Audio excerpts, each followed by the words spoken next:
welcome to Everything Fear, your one-stop shop for all things horror. I'm Kit Tinsley, I'm a horror author, film academic and general horror geek. Today is episode 13 in our series A Life in Horror. In this series, I look at my personal top 5 horror movies of every year that I've been alive.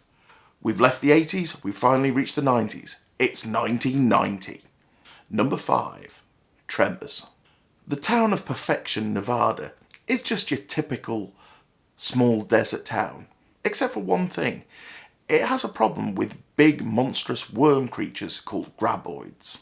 Tremors is an awesome comedy horror movie that has the charm of a 1950s creature feature mixed with the 90s humour and special effects. It has a great cast including Kevin Bacon, Fred Ward and Michael Grossman, and also some great creature designs. It spawned quite the franchise of movies and a TV series, though in my opinion none of them lived up to the original movie.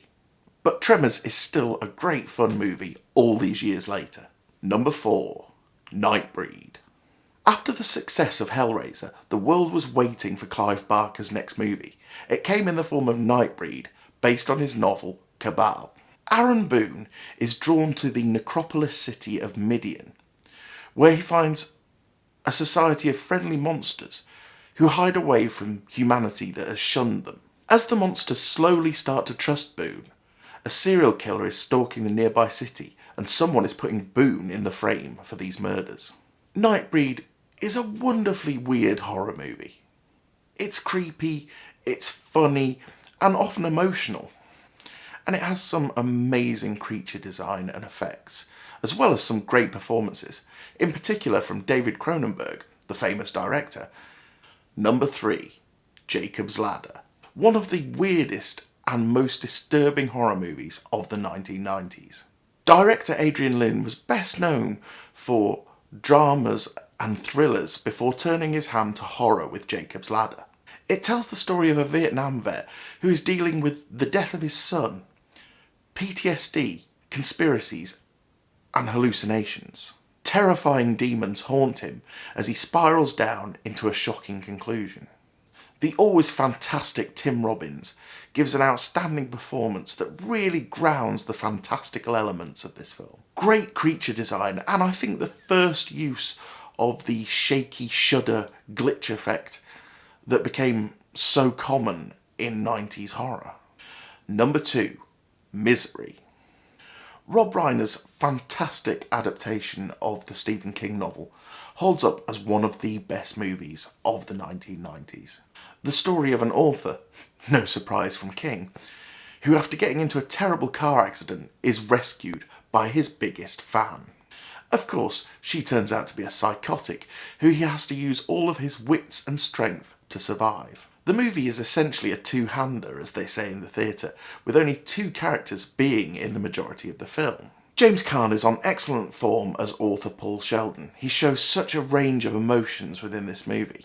And Kathy Bates, as psychotic superfan Annie Wilkes, gave such an outstanding performance in this movie that she actually won the Best Actress Oscar that year. If you enjoy this video, if you could give us a like, subscribe, and maybe tickle that bell icon to be notified when we upload future content, that would be great, thank you. Number 1, Exorcist 3. After the mess that was Exorcist 2, it was a long time before there was another entry in the series, but it was definitely worth the wait. It's written and directed by William Peter Blatty, the author who wrote the novel The Exorcist and the screenplay for the original movie. And this movie is based on his sequel novel, Legion. This is the true sequel.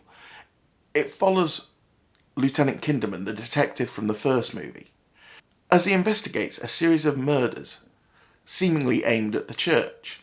The murders are reminiscent of a serial killer who's been dead for 20 years, a serial killer who died the same night that Father Damien Karras died whilst freeing Regan McNeil of her demon possession in the first movie. This movie is so good. Firstly, there's a great central performance from George C. Scott. He always brings a certain class and gravitas to any role he plays, and he does that in spades with Lieutenant Kinderman. But there are also great performances from Nicole Williamson and Brad Dourif. This is a cerebral supernatural crime thriller that also has one of the best jump scares ever put on film, and anyone who's seen it knows exactly the moment I mean. Well, that was my top 5 horror movies of 1990. Let me know yours in the comments down below. And until next time, stay scared and stay tuned.